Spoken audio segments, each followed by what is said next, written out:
자, 찬송가 309장 찬양 드리겠습니다. 찬송가 309장.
누가복음 10장 25절에서 37절까지의 말씀 한 절씩 한 절씩 교독하여 읽겠습니다. 25절부터입니다. 어떤 율법 교사가 일어나 예수를 시험하여 이르되 선생님, 내가 무엇을 하여야 영생을 얻으리이까? 예수께서 이르시되 율법에 무엇이라 기록되었으며 네가 어떻게 읽느냐?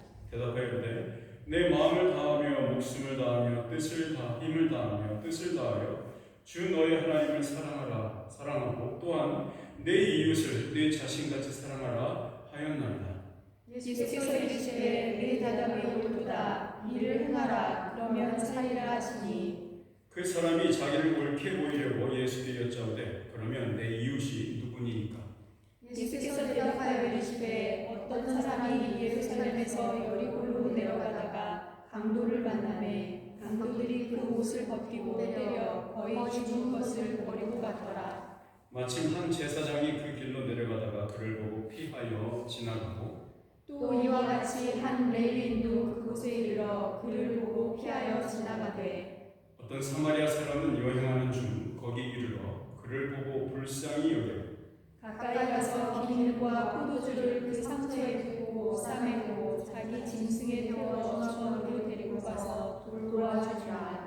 그 이튿날 그가 주막 주인에게 데나리온 둘을 내어주려 이르되 이 사람을 돌보아 주라. 비용이 더 들면 내가 돌아올 때에 갚으리라 하였으니 내 생각에는 이 세 사람 중에 누가 강도 만난 자의 이웃이 되겠느냐. 함께 읽읍시다. 이르되 자비를 베푼 자니이다. 예수께서 이르시되 가서 너도 이와 같이 하라 하시니라. 아멘. 잘 앉으십시오.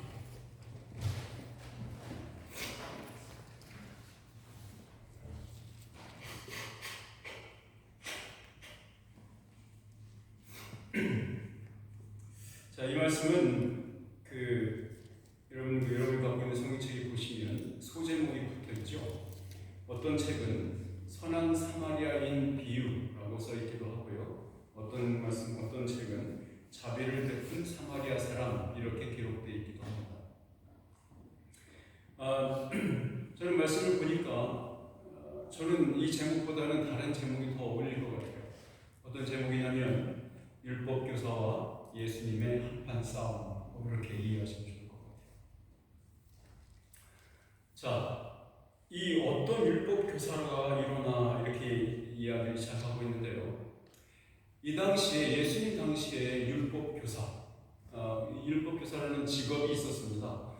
대부분 바리새파라든가 사두개파는 많이 없었고 바리새파 사람들이 주로 율법교사의 직분을 감당했었어요. 율법교사라고 한다면 그 지역 그 당시에 무슨 일을 했냐면 단순히 어떤 율법만 모세오경을 가르쳐주는 선생님의 역할만 할 게 아니고요.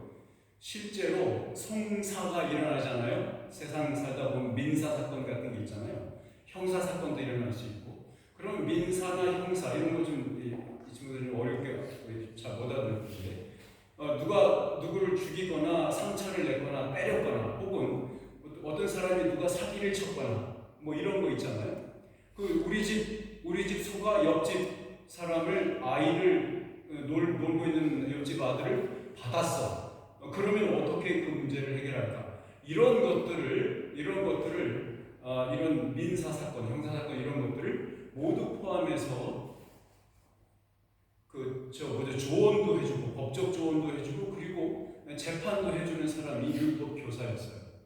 그러니까 여기서 율법 교사라고 한다는 것은 율법만 가르치는 율법의 전문가뿐만이 아니라 그 지역, 이 율법 교사가 일하는 선생님으로 일하고 있는 그 지역에 그 지방에서는 그 동네에서는 굉장히 중요한 역할을 감당하고 있는 거예요. 구약 성경에서는 이러한 일들을 한 사람을 뭐라고 어떤 사람이 써 있냐면 성문에 앉아 있는 장로들, 성문에 앉아 있는 사람들이라고 표현되어 있어요. 그 사람들이 바로 이런 역할을 했던 거예요. 그러니까 그 지역의 그 마을에 가장 원로격인 지혜가 많이 있는 사람들이죠. 그런 사람들이 이런 송사를 해결해주는 이런 역할을 했다 이 말입니다. 이 율법교사가 지금 예수님에게 왔어요. 자, 그런데 이 사람의 의도가 참으로 좋지 않은 것 같아요. 왜냐하면 1절 25절부터 보시면 이렇게 써 있어요. 어떤 율법 교사가 일어나 예수를 시험하여 이르되라고 써 있죠. 시험한다는 얘기는 테스트한다는 얘기고요. 이 테스트한다는 얘기는 뭐냐면 야, 네가 세, 내가 세, 힘겨루기 한번 해볼까 이거예요. 이해되시죠? 이 율법 교사가 예수님하고 한판 붙기 위해서 뭘 준비를 했겠습니까? 네, 어떤 질문을 하면 예수님이 옴싹달싹 못하게 내 이 마수고리에 딱 걸려들지 않을까 하는 그 퀘스천을 준비했겠죠. 근데 그 퀘스천은 다분히 자기 혼자만 관심이 있었던 주제여면 안 되겠죠. 그 당시에 수많은 유대인들과 이스라엘 백성들이 관심을 쏟고 있던 주제가 있었어요. 예수님 당시에 세 가지가 있는데 영생에 관한 것이었고요, 메시아에 관한 것이었고요, 구원에 관한 것이었습니다. 이 세 가지는 다 하나로 엮여질 수 있죠. 이 세 가지의 그 모든 주제들이 아주 그 당시의 주제들이 담론이라고 부르죠. 사회적, 시대적 담론 이렇게 말하는데 그때에 바로 그것을 갖고 있었고 율법교사는 옳다보니 이것을 내가 예수님하고 한판 해봐야겠다라고 준비를 칼을 맨날 가는 거예요.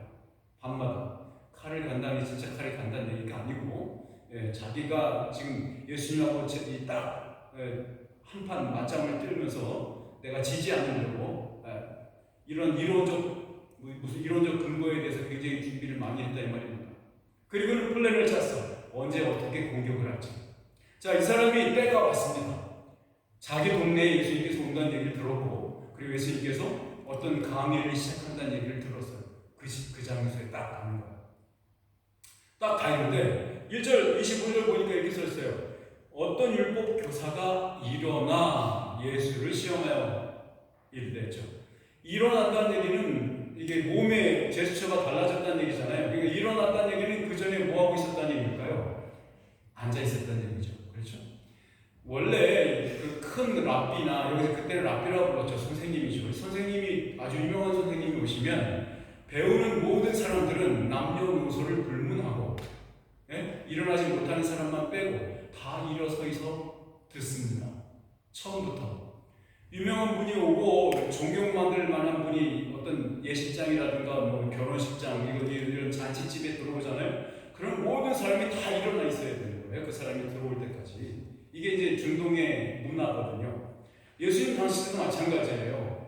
아주 멋있는 아주 특별하고 말씀이 좋은 랍비가 딱 유명한 랍비가 오잖아요. 그러면 반드시 일어나서 기다려야 되고 말씀을 시작할 때도 그분만 혼자 앉는 거야. 랍비만 혼자 앉고 다른 청중들은 다 서서 들어야 돼요. 여러분 뭐 산상수훈 있잖아요. 마태복음 5장에 시작되는 산상수훈, 산상설교 이런 말 이거 있잖아요. 그때 어떻게 표현되어 있냐면 예수님께서 산에 언덕에 올라서 앉으시니라는 말이 써 있어요. 앉으시니라고 하면서 그건 무슨 말이냐면 예수님께서 랍비로서 선생님으로서 산에 올라가서 딱 앉는 자세를 딱 취하시면 그때부터 강의가 시작되는 거예요. 바로 그런 얘기예요. 근데 이 사람은 지금 앉아 있었어. 계속 앉아 있었어. 사람들이 많이 있을 때까지 앉아 있었어. 다른 이야기가 왔다 갔다 할 때까지 계속 앉아 있었어. 그 말은 뭐 예수님한테 이런 마음을 품는 거죠. 뭐 니나 내나 도끼 객긴 아니야 이런 거죠. 내가 아는 거 네가 알고 네가 아는 거 내가 아는 거 비슷하게 아는 것 같은데 이런 마음이 있는 거죠. 이 사람이 벌떡 일어납니다. 일어나서 예수님 앞에 다 서는 거죠. 일어났다는 것은 이 사람은 다른 사람들한테 어떤 책 잡히는 것을 굉장히 싫어했던 사람인 것 같아요. 왜 만약에 이 사람이 앉아서 예수님한테 뭐라고 얘기했다 그러면 사람들이 저 뭔데 저기 앉아서 소리해 예수님한테 이렇게 생각할 수 있었거든요. 그러니까 아주 사람들 앞에 최고의 자기 제스처를 보여주는 거죠. 존경한다는 제스처를요. 예수님한테 일어납니다. 그리고 예수님한테 이렇게 얘기합니다. 뭐라고 합니까? 첫 번째 질문입니다. 선생님, 내가 무엇을 하여야 영생을 얻으리까? 자, 내가 무엇을 하여야 영생을 얻으리까? 한국 버전에는 이렇게 써 있죠. 영어로 가면 What shall I do to inherit the eternal life? 이렇게 써 있습니다. 그러니까 유업으로 얻는 거예요. 이 당시에 사람들은 모두가 다 알고 있었던 것은 영생이라고 하는 것은 유업으로 얻는다. 유업, inheritance예요. 유산으로 얻는 거지. 내가 뭘 해서 얻을 수 있는 거라고 가르치지 않았는데 이 바리새파 사람들은 그렇죠? 예수님은 그렇게 가르친 적이 없죠. 근데 바리새파 사람들은 어떻게 이해했냐면 자기가 무엇을 해야 공로로 보상으로 영생을 얻을 수 있는 거라고 생각한 거예요. 어떤 신분을 획득하기 위해서. 그러니까 유산은 이거잖아요. 아버지가 죽으면 아버지가 돌아가시면 아들 되는 사람이 그 아버지가 남긴 것을 물려받잖아요. 그걸 유산이라고 하지 않습니까? 그걸 유업이라고 하는 거야. 그런데 지금 이 사람은 질문 속에 뭐라고 말하는 거야? 내가 무엇을 하여야 영생을 얻으리까? 라는 말을 함으로써 이 사람은 어떻게 생각하는 거야? 내가 이 아버지의 하늘 아버지의 유산을 내가 받기 위해서 나는 무엇을 해야 되는구나 이렇게 생각하는 거야. 내가 어떤 일을 함으로써 그 공로로 그 보상으로 내가 그 아들이 될 수 있겠구나 라고 생각한다 이 말입니다. 자, 그러니까 내가 무엇을 하여 영생을 얻을 수 있습니까? 라는 질문을 예수님께서 딱 받고는 예수님께서 이렇게 생각하실 수 있을 거예요. 율법 교사라는 사람들은 모세오경의 전문가입니다. 여기서 율법이라고 하는 것은 모세오경을 말하는 거예요. 창세기부터 신명기까지. 그래서 이 율법 교사들은 무엇을 가르치는가? 동네에서 창세기부터 신명기까지를 계속 가르칩니다. 5살 때부터. 남자애들 5살 때부터 와서 계속 배우거든요. 그때부터 계속 가르쳐요. 20살 때까지. 그러니까 그 수업이 계속되는 거야. 5살부터 15년간 계속되는 거죠. 그동안 계속해서 뭘 가르치느냐? 네, 모세오경을 가르칩니다. 처음 창세기 1장 1절부터 계속 가는 거야. 1장 1절에 단어 하나 가지고 하루 종일 성을 살펴요. 그리고 가르치고 그 다음 날은 1장 1절에 단어 가르친 거하고 그 다음 단어하고 또 가르쳐요. 그렇게 해서 매일매일 가서 20살이 딱 되기 전까지 신명기의 끝까지 딱 끝나는 거야. 야, 대단하죠? 어쨌건 여러분 얼굴에는 대단하지 않다라고 생각하시는 것 같은데 참으로 대단한 겁니다. 어쨌거나 자, 그러니까 예수님께서 이 율법 교사가 무엇을 이미 알고 있을 거라고 생각했을까요? 안 했을까요? 당연히 하죠. 율법 교사는 당연히 모세오경에서 잘 알고 있었고 그것에 대해 전문가다, 프로페셔널이다 이 말입니다. 그러니까 예수님께서 이렇게 다시 질문하는 거예요. 예수님 속마음은 네가 뻔히 알면서 그걸 나한테 질문한다 이거네. 왜 그런지 난 약간 알겠어. 네 속마음이 무슨 말인지. 그러면서 예수님께서 이렇게 말하는 거죠. 성경에는 뭐라고 써있니? 그리고 너는 그것을 어떻게 해석하니? 라고 묻는 거죠. 예수님 말씀에는 약간의 인설팅이 있는 거야. 이 사람이 너 그거 몰라? 율법 교사라면서 그걸 몰라? 라고 하는 말로 대받아치시는 거죠. 예수님께서 이렇게 말합니다. 율법에 무엇이라 기록되었으며 네가 어떻게 읽느냐? 사람들이 다 듣습니다. 지금 다 보고 있는 거예요. 이 사람이 27절에 이렇게 대답합니다. 27절 말씀 보시죠. 같이 한번 읽을까요? 대답하여 이르되 내 마음을 다하며 목숨을 다하며 힘을 다하며 뜻을 다하여 주 너의 하나님을 사랑하고 또한 내 이웃을 내 자신같이 사랑하라 하였나이다. 여기 내 마음을 목숨을 힘을 뜻을 다하는 것 그리고 그것으로 하나님 사랑하라는 말은 신명기 6장 4절과 5절 말씀이에요. 이 신명기 6장 4절과 5절 말씀은 제목이 붙어 있죠. 쉐마 이스라엘이라는 제목으로 붙어 있어요. 혹시 여러분 그런 노래를 듣고 싶으시면 쉐마 이스라엘이라고 유튜브에 치세요. 그러면 나옵니다. 그러면 그 노래 들을 수 있어요. 신명기 6장 4절을 가지고 노래하는 거예요. 전통적으로 계속해서 이스라엘 백성들 사이에서 내려오는 노래예요. 곡조예요. 그런데 이 사람은 지금 어떻게 영생을 얻겠습니까? 라는 질문에 예수님께서 그래 성경에 뭐라고 써있디? 라고 하는 말에 신명기 6장 4절을 레퍼런스로 들이대는 거죠. 신명기 6장 4절에 여기 써있습니다 라고 말이죠. 자, 그런데 재미있는 것은 이 당시의 율법 교사들은 누구를 먼저 사랑해야 하는가에 있어서 먼저 이웃 사랑을 먼저 얘기하는 습관이 있었어요. 왜냐하면 그 이웃 사랑은 레위기에 나오고 하나님 사랑은 신명기에 나오기 때문에 그렇습니다.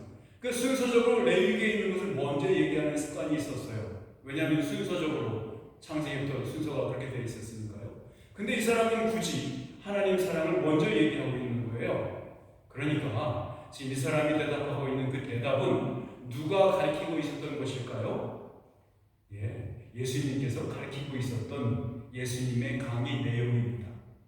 지금 이 사람은 대답하는 것을 뭘로 대답하는 거예요? 그러니까 예수님께서 가르치고 계셨던 그 내 메시지를 딱 도용을 해가지고 나도 그렇게 생각합니다 라고 하면서 예수님 당신이 얘기한 것이 이것이죠 라고 탁 얘기하는 거예요. 자, 그러니까 보세요. 이 율법교사가 이 배틀을 예수님과 시작하는데 예수님과 다른 예수님이 평소에 해왔던 말, 가르쳤던 그 메시지와 다른 것을 대답을 한다면 예수님한테 혼나거나 완전히 묵살을 내겠죠. 이 율법교사는 어떻게 해야 자기가 본전을 찾을 수 있는지 아는 거예요. 그리고 어떻게 해야 예수님을 마수거리에 걸어가지고 옴싹달싹 못하게 함정에 빠뜨릴 수 있는지, 그것을 가능성을 엿보낼 수 있는지 알고 있었죠. 그래서 예수님이 하신 말씀과 예수님이 하신 메시지를 팍 얘기하는 거죠. 순서를 바꿔서. 레위기 19장에서 나오는 말씀이 이웃사랑에 대한 이야기예요. 그 이웃사랑이 지금 뒤편에 나와 있는 거죠.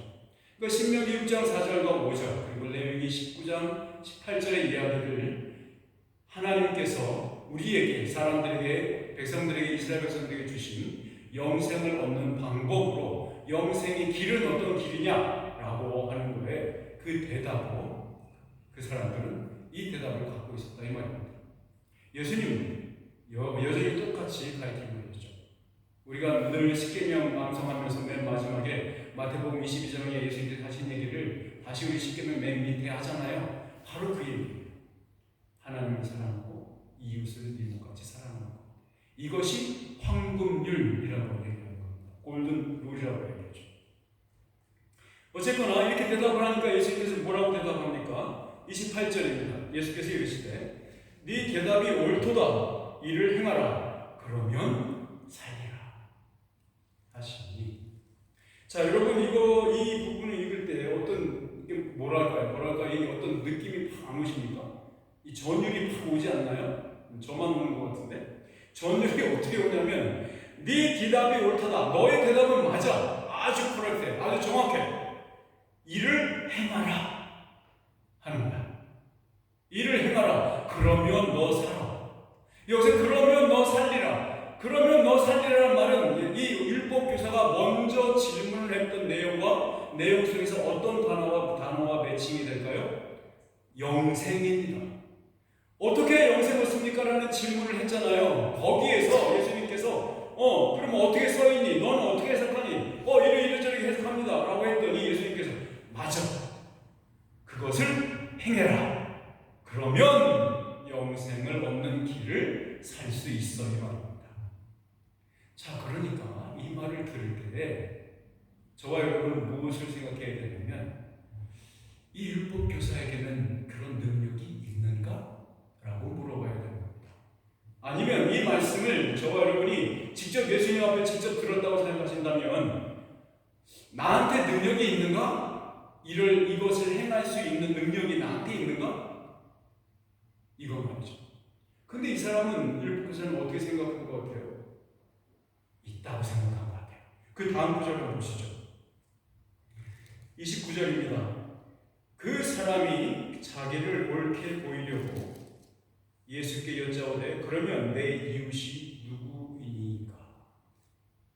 자, 그 사람이 자기를 옳게 보이려고 라고 써있네요. 이 옳게 보이려고 하는 것은 이미 자기 자신이 어떻다는 얘기야.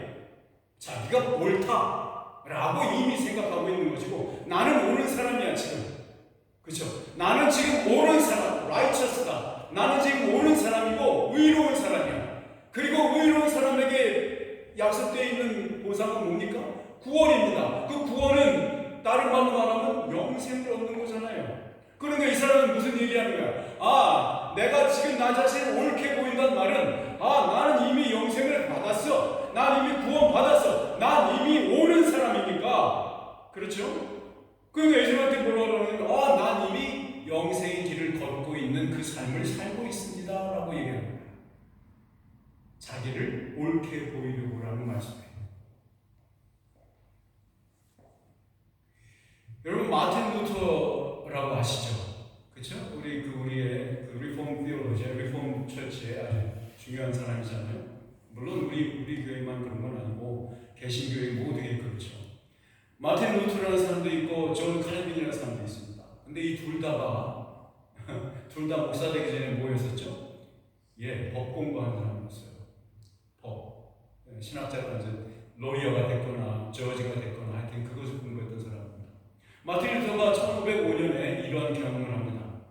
한참 법학을 공부하고 있었어요. 자기 아버지가 하도 그러니까 법학을 공부하고 있었는데 갑자기 친구랑 말을 타고 막 띠긋띠긋 가고 있습니다. 날씨가 안 좋아서 갑자기 하늘에서 벼락이 떨어집니다. 콱 떨어지죠.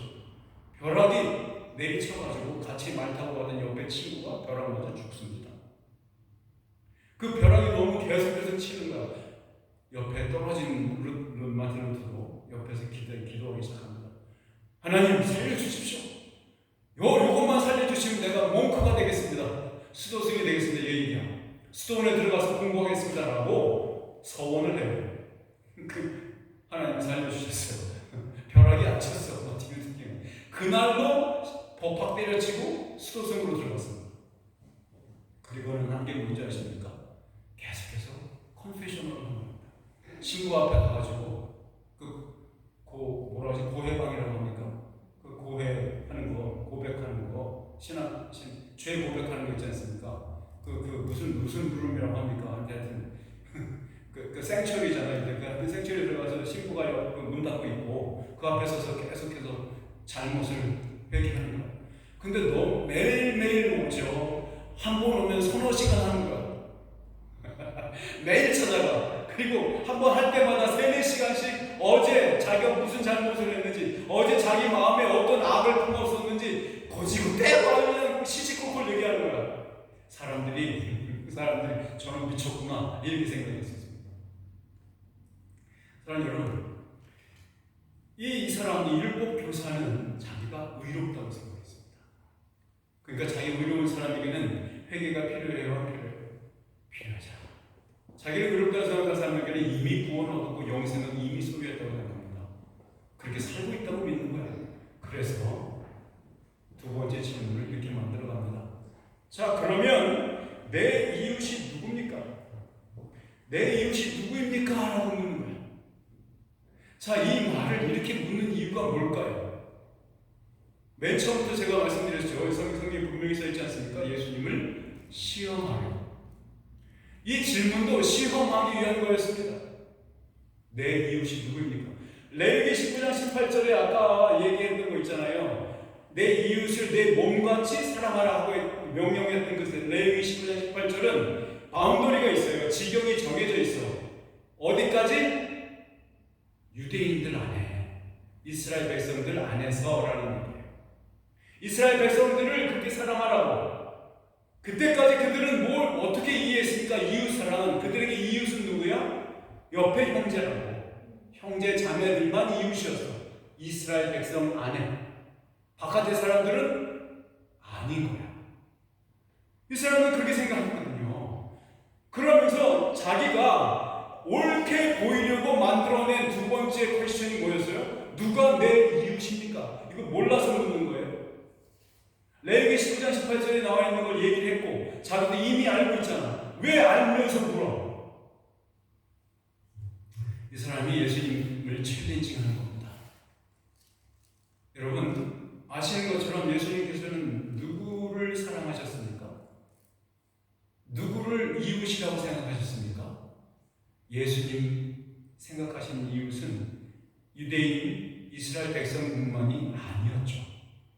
한계가 없었죠. 안진뱅이도, 문둥병자도, 눈먼 사람도, 그 사회로부터 버림받은 사람들, 아웃사이더들 다 사랑했습니다. 시돈에 가서도 과부를 고쳤죠. 과부의 아들을 살려주셨죠. 혈루병을 앓는 여인들을 살려주셨죠.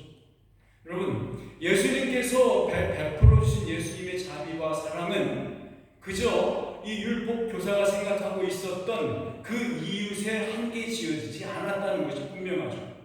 이 율법 교사가 예수님에게 챌린징하는 거야. 누가 내 이웃입니까? 라고 하는 것은 자기가 몰라서 묻는 게 아니죠.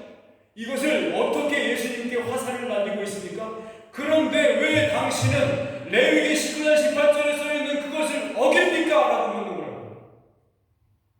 당신은 뭔데? 성경보다 힘이 센 사람입니까? 성경보다 모세보다 당신이 힘이 센 자예요? 모세는 그렇게 얘기했는데 왜 당신은 모세가 얘기한 그 지경을 바운더리를 넘어섭니까? 라고 묻는 거예요.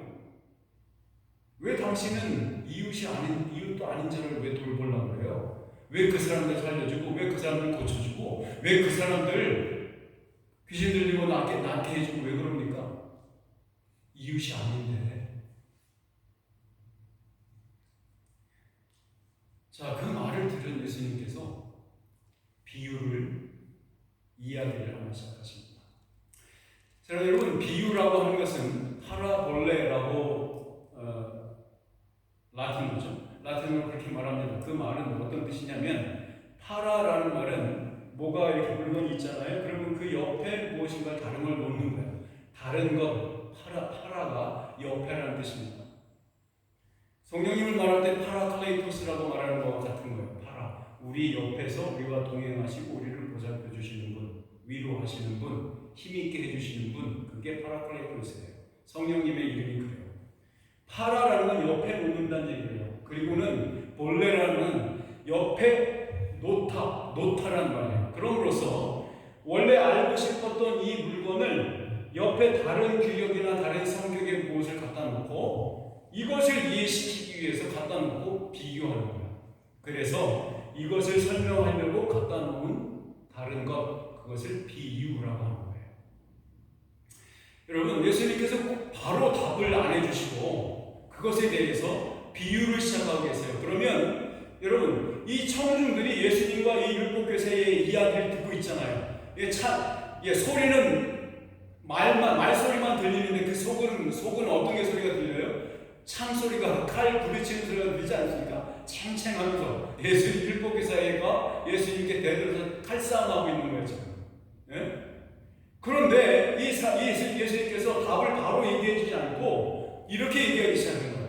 아, 내가 이야기 하나 해줄게 라고 하는 거죠. 누가 내 이웃입니까? 라는 질문에 그렇게 얘기하는 거예요. 그러면 청중들은 그 말을, 그 현장에 있는 사람들은 다 어떻게 될까요? 뭐야? 라고 하면서 긴장이 고조가 될 수밖에 없어요. 그리고 주목도가 확 들어가죠. 여러분, 예나 지금이나 이야기 싫어하는 사람들 없어요. 재밌는 이야기 모두가 좋아합니다. 그래서 아마도 지금 현 세대에서, 현 시대에서 이야기 보따리를 풀어내는 것은 유튜브입니다. 그렇죠?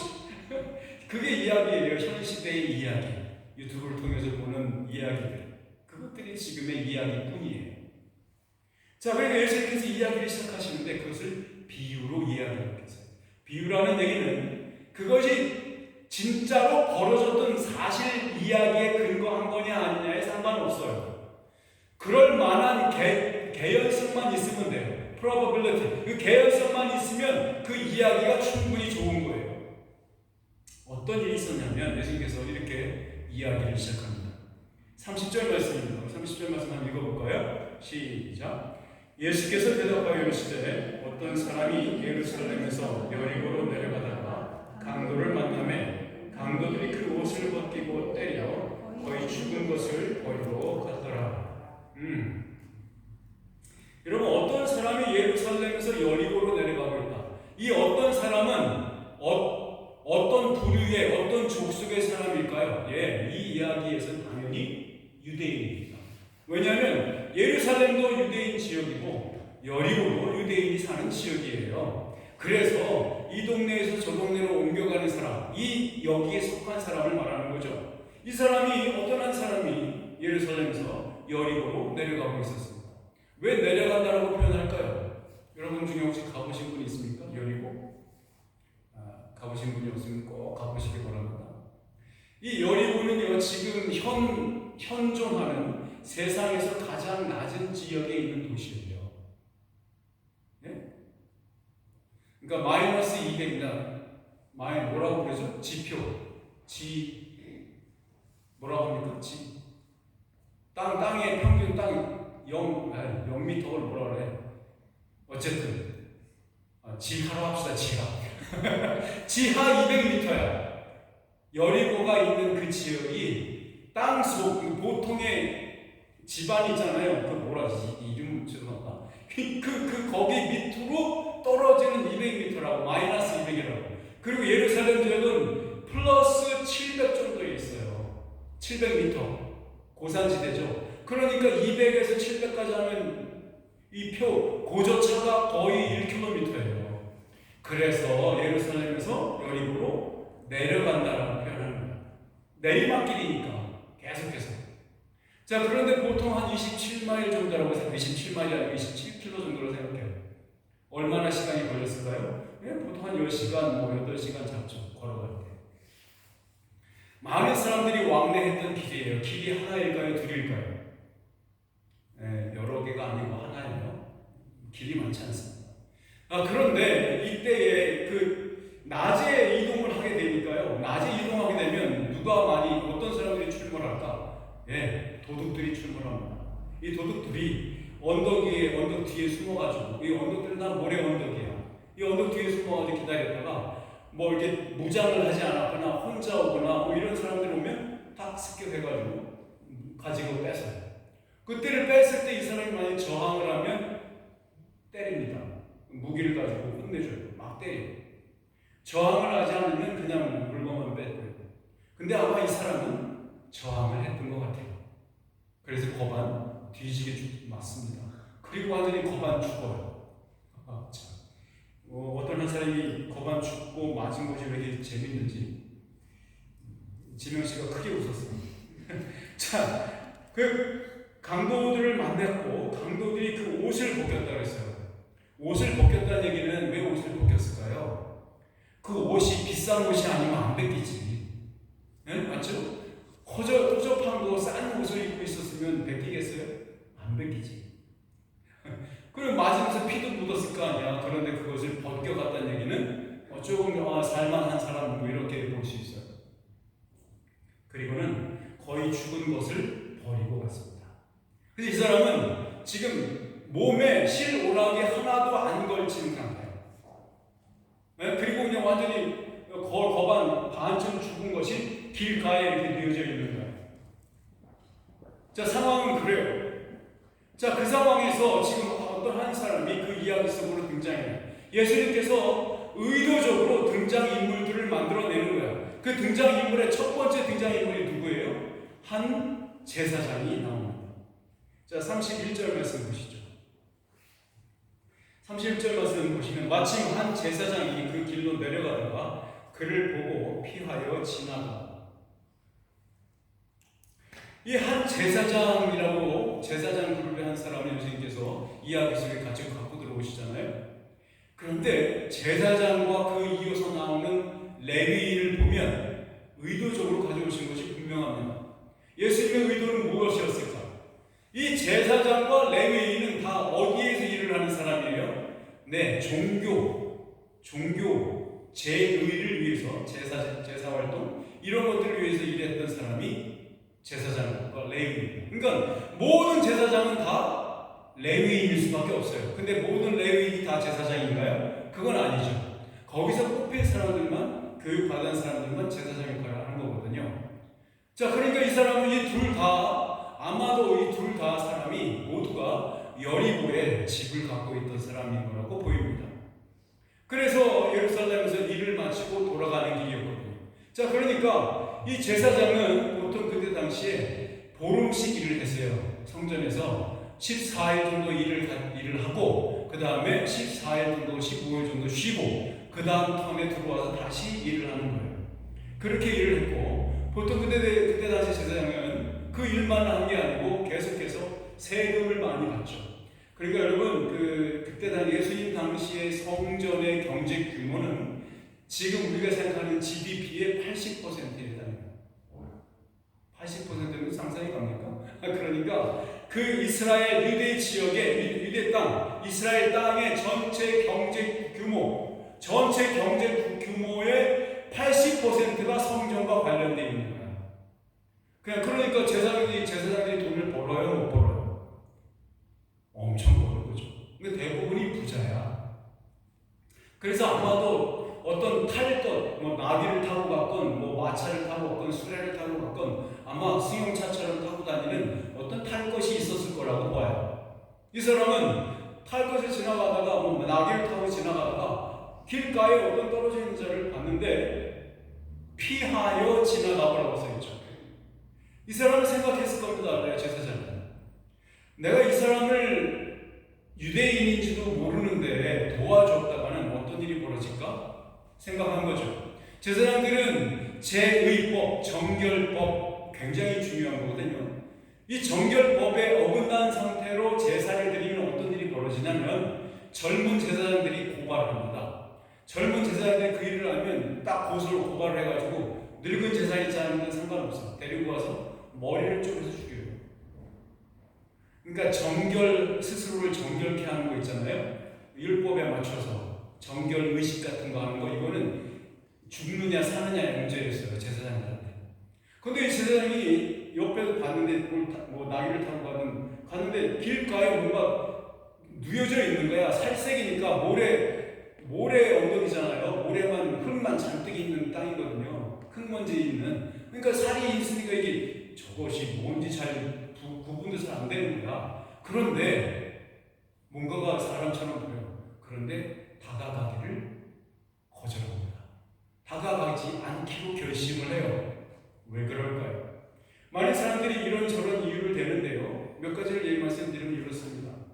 첫 번째는 제사장이기 때문에 그 사람한테 다가가서 만져보거나 접근을 하면, 만약에 이 사람이 죽은 사람이라면 이 제사장이 부정해져요. 언클린 됩니다. 그래서 그 언클린한 것을 클린하게 만들려면 7일이 필요해요. 그 어디서 하느냐? 성전에서 해야 돼. 그 다시 지금 예루살렘에서 일 마치고 돌아오는 길에 지금 그것을 봤는데 시체라면 언클린한 거예요. 부정한 사람이 돼서 다시 성전으로 가서 7일 동안 그 안에 격리되어 있어야 돼요. 코로나처럼 격리되어 있어야 깨끗해져 다시. 그래야 다시 제사장 일을 할 수 있어. 근데 그 동안에는 이전에 받았던 11조를 자기의 용돈 혹은 자기의 벌이를 벌 수가 없어. 자기만 그러냐? 자기 가족도 못 벌지. 자, 둘째는 어떤 사람은 이렇게 생각합니다. 그 사람이 제사장이 거기를 가보지 않은 것은 아마도 지금 이 자리를 빨리 벗어나야 된다고 생각할 수 있었다는 거예요. 뭐냐면 아까 요놈을 때려잡고 이렇게 죽인 강도가 저기 숨어서 습격하려고 보고 있을지도 모른다 라고 생각할 수 있다는 거죠.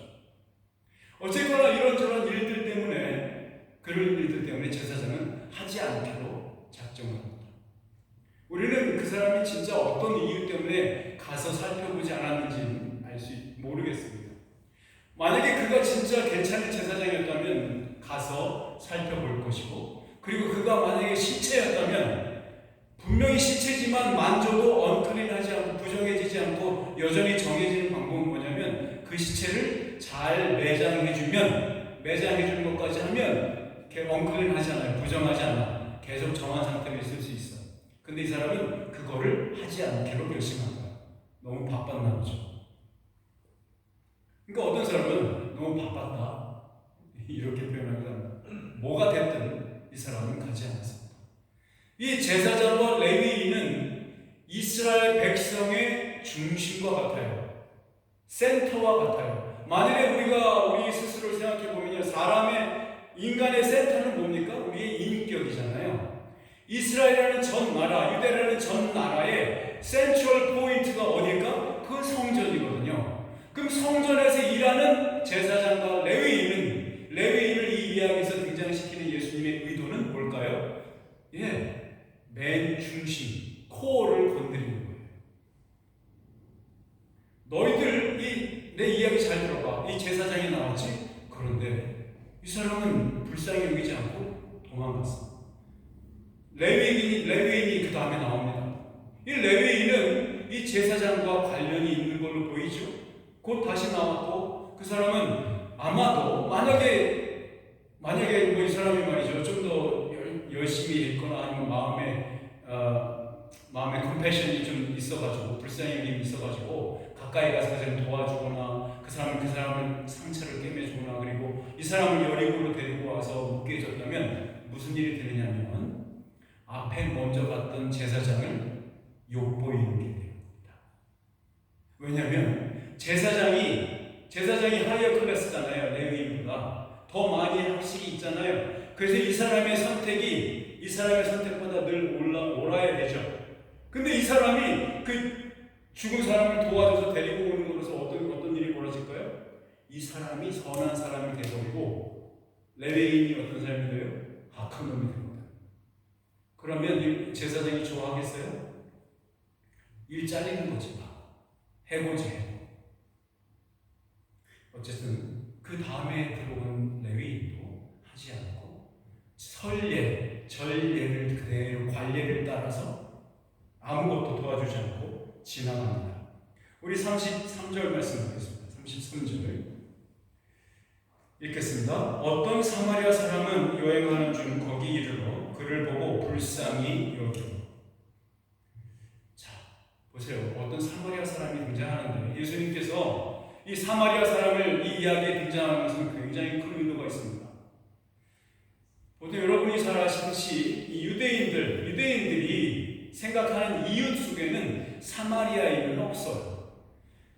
또 없는 목록은 누굽니까? 이방인은 없어요. 할례받지 못한 것들, 율법 없는 것들, 이것들은 개차반으로 취급합니다. 그 중에서 가장 로어 클래스에 있는 게 사마리아인이에요. 여러분 열왕기하에 보면 어떤 일이 있었냐면 아수르가 이스라엘을 침범하고 이스라엘을 다 그냥 홀라당 다 죽이고 디스토리 하고 나서 포로를 데려갑니다. 이스라엘 사람들을 다 끌어다가 시리아에서 그때가 언제냐면 BC 722년이에요. 그때부터 이 아수르 왕은 어떤 정책을 폈냐면 이주 정책을 폈어요. 그래서 이 아수르가 점령한 많은 나라들이 있잖아요. 다른 나라들. 그 다른 나라의 백성들을 이스라엘 사마리아로 보내는 거야. 그래서 전혀 다른 사람들, 여기 원래 김씨가 살았는데 박씨를 갖다 놓고 정씨를 갖다 놓고 하씨를 갖다 놓는 거야. 이 지역에. 그래서 완전히 물타기를 해버려요. 혼혈 정책이지. 그러면 왜 그랬을까요? 아수르 왕은 당연히 이놈들이 똑같은 언어를 쓰고 똑같은 문화적 배경을 갖고 있고 똑같은 생각을 할 줄 아는 사람들이 한 군데 모여 있으면 뭐가 돼요? 레지스탕스가 되는 거지. 독립군이 되는 거지. 그러니까 또다시 그 위협을 할 수 있잖아요. 그런 거 안 하려고 혼혈 정책을 시킨 거야. 그래서 많은 다른 사람들을 갖다 놨어. 근데 그 사람들이 올 때 그냥 온가? 혼자 오지 않죠. 뭘 갖고 와요? 자기들이 섬기던 우상을 갖고 오죠. 그래서 이 사마리아는 어떤 집산지가 되냐면 우상의 집산지가 되어버려요. 그래서 모든 우상들이 거기 다 모여. 그리고 그냥 하나님도 예배하고 우상도 섬기고 완전히 개차반이 되어버려요. 피도 사람도 혼혈 정책이 됐지. 정신도 혼합이 되어버렸지. 이스라엘 사람들이 그때부터 뭐라고 생각하겠어요? 아유, 저것들은 완전히 개가 됐구나. 이스라엘 사람들은 더 이상 아니구만. 내 형제였던 사람들이 더 이상 아니구만 이라고 생각했죠. 근데 예수님께서 이 사람을 사마리아 사람을 이야기에 가져오고 있어요. 자, 보세요. 예수님께서 사마리아 사람을 여기 이야기 속에 가져오는 이유는 가장 큰 이유는 예수님께서 자기 자신이 누구인지를 설명하고 소개하기 위해서입니다. 왜냐하면 예수님 자신도 이 세상에 속해 있는 사람이 아닌 외부에서 들어온 사람이기 때문에 그렇습니다. 예수 그리스도는 하늘에서 오셨잖아요. 이 땅에 속한 자가 아니잖아요. 예수님은 사마리아 사람을 이 이야기에 등장시키고 자기가 누군지 진짜 하늘에서 온 메시아임을 드러내고자 하는 것입니다. 이 사마리아 사람이 어떻게 행했는지 볼까요? 거기 이르러 그를 보고 불쌍히 여겨. 불쌍히 여겼다는 것은 컴패션입니다. 통렬히 같이 그 아픔을 같이 나누는 거예요. 여러분 요즘 시대 때 어떤 말을 많이 합니까? 그러니까 필링을 말해요. 내가 너 아픈 거 나도 그 느껴. 여러분 컴패션, 그러니까 이 같이 컴패션 하는 거 있잖아요. 이 불쌍히 여겼다 이 말은 거기에서 머무는 게 아니에요. 네가 아프구나. 나도 느껴. 나도 아파봤어. 여기서 멈추는 게 아니고 컴패션은 뭐냐면 그 사람에게 가서 그 상처를 싸매어주는 거야. 낫게 해주는 거야. 자기가 있는 걸 모든 걸 털어서 이 사마리아 산처럼 기름을 붓고 포도주를 붓고 상처를 싸매고 하는 일이 진짜 컴패션을 하는 하트예요. 그 통한이 여겨, 통렬히 여겨, 불쌍히 여기에 내용이 그것입니다. 여러분, 이 사마리아 사람이 하는 행동이 누가 하는 행동입니까? 하나님 아버지가 하는 행동이에요. 어떻게 하셨습니까? 예수 그리스도를 통해서 하셨지 않습니까? 불쌍히 여기시고 이 땅에 들어오셨고 우리를 대신하여 죽으셨습니다. 사셨습니다. 계속해서 우리와 함께 있겠다고 약속하십니다. 그러니까 이 feeling이 아니라 이 compassionate heart는, 이 통한이 여기는 이 compassion은 그냥 단순히 싸매고 낫게 해주는 것이 끝나지 않아요. 더 가는 거야. 끝까지 책임지는 것이 진짜 불쌍히 여김의 내용입니다. 이 사람이 어떻게 했습니까? 싸매줬어요. 그리고는 어떻게 했어요? 34절, 35절을 같이 한번 읽어봅시다. 시작. 가까이 가서 기름과 포도주를 그 상처에 붓고 싸매고 자기 짐승에 태워 주막으로 데리고 가서 돌보아 주니라. 그 이튿날 그가 주막 주인에게 데나리온 둘을 내어주며 이르되 이 사람을 돌보아 주라. 비용이 더 들면 내가 올 때까지 내가 돌아올 때에 갚으리라 하였습니다. 여러분, 그냥 상처만 낫게 해주는 데서 끝나는 것이 아니고요, 끝까지 완전히 회복될 때까지 같이 있어주고 같이 비용을 지불해주는 사람, 그 마음이 뭡니까? 여기 불쌍히 있는 마음이고, 그 마음을 누가 보여주셨다고요? 하나님 아버지가 보여주셨고, 그 마음을, 하나님의 아버지의 마음을 이 땅에 보여주시고 데몬스트레이트 해주신 분이 누구라고요? 예수 그리스도라고요. 그 일을 하신 것이 그분의 십자가 사역인 것입니다. 그가 이렇게 말합니다. 34절은 적어도 2주 정도, 한 주 이상은 걸렸을 겁니다. 35절에 보니까 데나리온 둘을 내어주며 가로되 이 사람을 돌보아 주라. 비용이 더 들면 내가 돌아올 때 갚으리라. 왜 추가 비용 발생할 수 있다는 것을 또다시 얘기하는 걸까요? 충분치 않아서 그랬을까요? 그 사람이 충분히 도와줘서 내 마음을 돕고 싶고 도와주는 마음, 사람의 모습이, 마음이 정말 표현이 안 된다고 생각하는 걸까요? 그거 아니에요. 돌봐주고 이게 좀 불쌍히 여기는 이 마음은 아까 말씀드린 상처를 꿰매어주고 낫게 해주는 거에 그치지는 게 아니고 더 가는 거예요. 어떻게? 완전한 리커버리가 올 때까지 계속해서 돌봐주는 거예요. 그리고 또 뭡니까? 추가 비용 발생하는 거죠. 내가 책임지겠다는 겁니다. 왜냐하면 자, 이 사람이 지금 몸이 만신창이에 대해서 회복되고 있잖아요. 회복이 됐다고 생각해보세요. 만약에 2주가 더 걸렸다, 혹은 3주가 걸렸다, 한 달이 걸렸다고 생각해봅시다. 그 여관, 지금의 호텔이잖아요. 거기서 머무는 동안 뭐가 발생할까요? 비용이 발생합니다. 음식 비용, 숙박 비용, 그리고 약도 약도 먹어야 되잖아요. 그 비용들이 발생하잖아. 그 비용들을 이 사람이 약속을 하지 않고, 만약에 이 사마리아인이 약속하지 않고 주겠다고 약속하지 않았다면 어떤 일이 발생하냐면, 그 여관 주인, 호텔 주인은 이 비용을 내지 못한 이 사람은 어떻게 할 수 있습니까? 노예로 팔 수 있어요. 노예로 팔 수 있다는 말입니다. 그러니까 이 사람은, 지금 사마리아의 사람은 유대인인 것을 뻔히 알아. 이 유대인은 자기를 개처럼 생각하는 걸 이미 알고 있어요. 그런데 이 사마리아 사람이 자기를 개 취급하는 그 사람을 여관에 넣고 호텔에 집어넣고 그 호텔에서 발생하는 비용까지 내가 돌아오면 갚겠다고 전혀 걱정하지 말라고 주인한테 당부하는 겁니다. 제발 이 사람을 돈 내지 못한다고 해서 추가 비용 발생한다고 해서 이 사람을 노예로 팔아보지 마. 내가 낼게 라고 하는 겁니다. 그러면서 이렇게 얘기합니다. 36절입니다. 예수님께서 말씀하십니다. 36절 같이 읽어볼까요? 네 생각에는 이 세 사람 중에 누가 강도 만난 자의 이웃이 되겠느냐? 제목이, 그러니까 질문이 약간 바뀐 게 보이십니까? 자, 율법교사는 뭐라고 불렀습니까? 누가 내 이웃입니까? 누가 내 이웃이 누굽니까? 라고 물었죠. 예수님께서 지금 뭐라고 바꿔주셨습니까? 이웃이 되겠느냐? 라고 물은 거예요.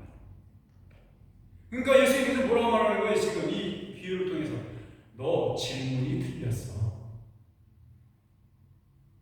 누가 내 이웃이 되겠느냐? 누가 나의 이웃이 누굽니까? 라고 묻지 말고 네가 나는 누구에게 이웃이 될 수 있느냐고 물어봐야지 라고 하는 거예요.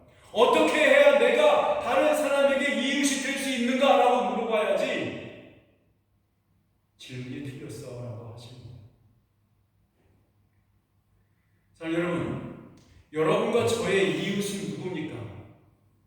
예수 그리스도에 속한 모든 사람들의 이웃은 모든 사람들입니다. 교회 안에 있는 사람뿐만 아니라 교회 바깥에 사는 사람도 다 이웃입니다.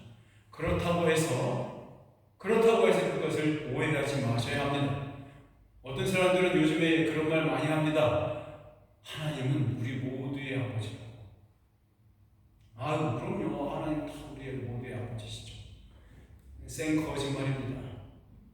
뭐냐면 하나님은 우리 모두의, 인류 모두의 창조자일 뿐입니다. 그가 아버지 되시는 사람은 for some입니다.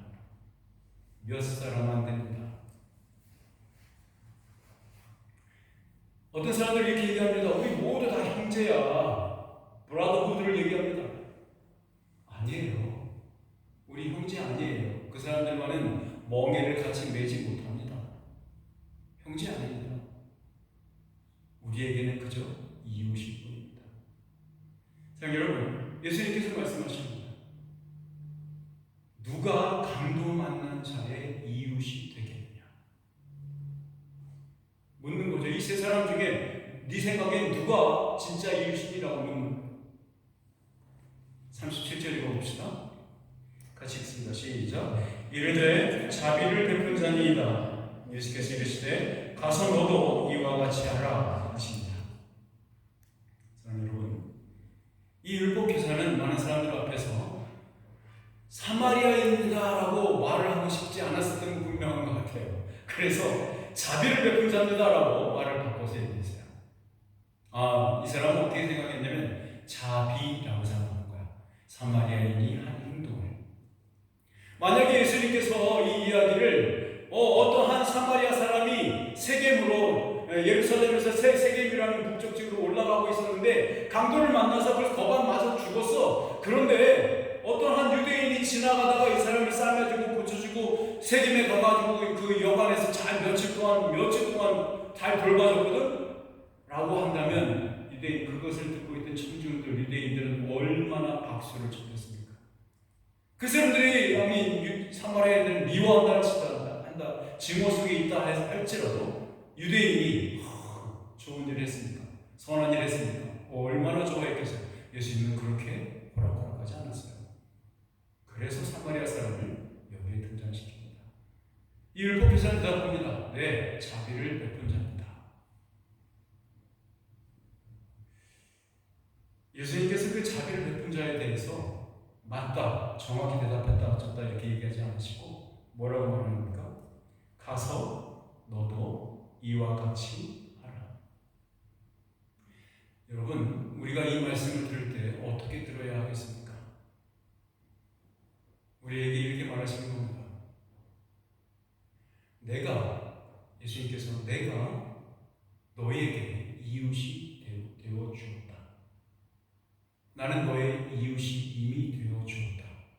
나는 내 생명을 너를 위해서 바쳤고, 나는 살았고, 나는 다시 사람으로 하늘에 올라갔고, 그곳에서 너를 다시 사람으로 그 보증으로 성령을 보내주었다. 나는 이 사마리아 사람이다. 너 가서 내가 하는 것과 똑같이 해라 하신 겁니다. 이 사마리아 사람의 이야기를 들은 율법교사는 대답을 하지 못했습니다. 어떻게 살았는지 성경은 쓰지 않습니다.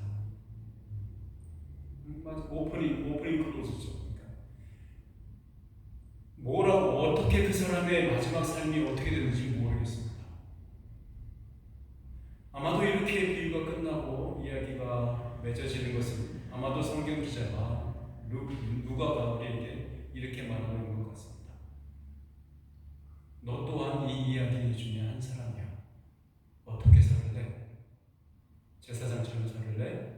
레위인처럼 살래? 아니면 여기에 나온 사마리아인처럼 살래? 이렇게 말이죠.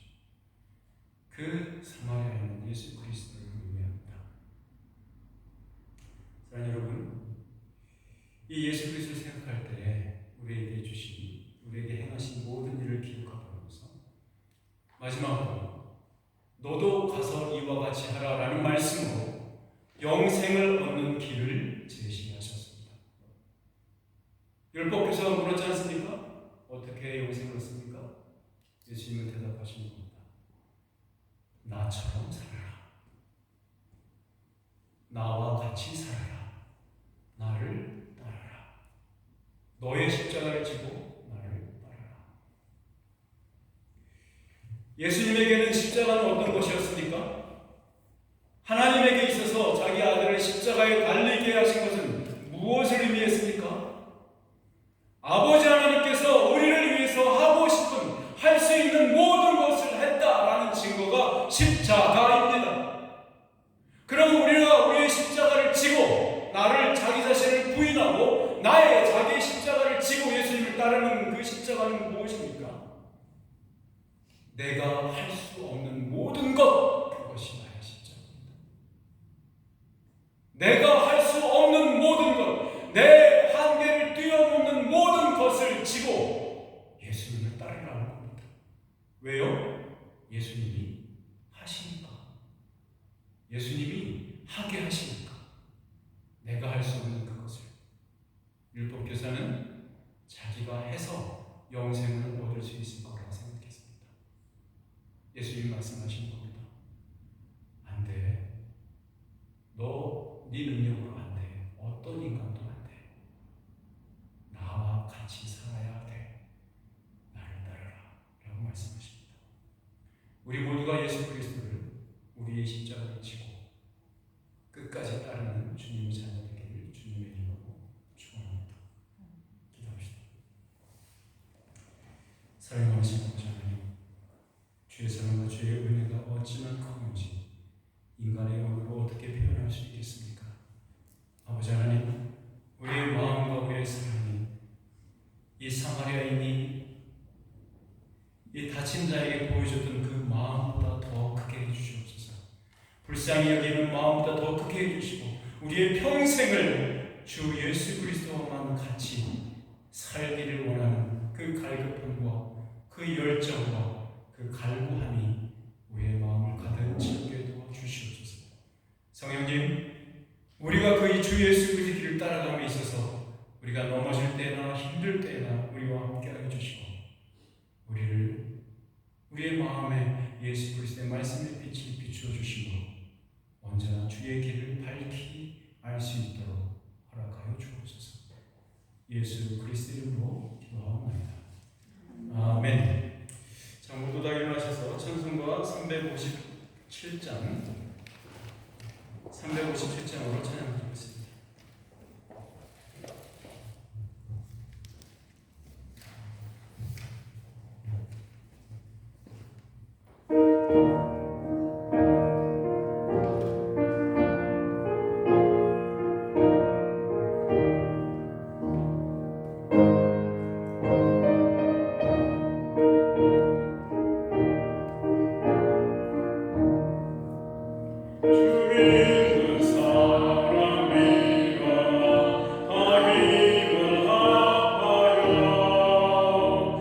세상 모든 나귀를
아버지 제물이 쓰여질 때마다 그 곳마다 거룩한 성소가 되게 하시고 거룩한 장소가 되게 하셔서 하나님의 구원이 전달되게 하시고 하나님의 구원의 능력이 전달될 수 있도록 역사하여 주시옵소서.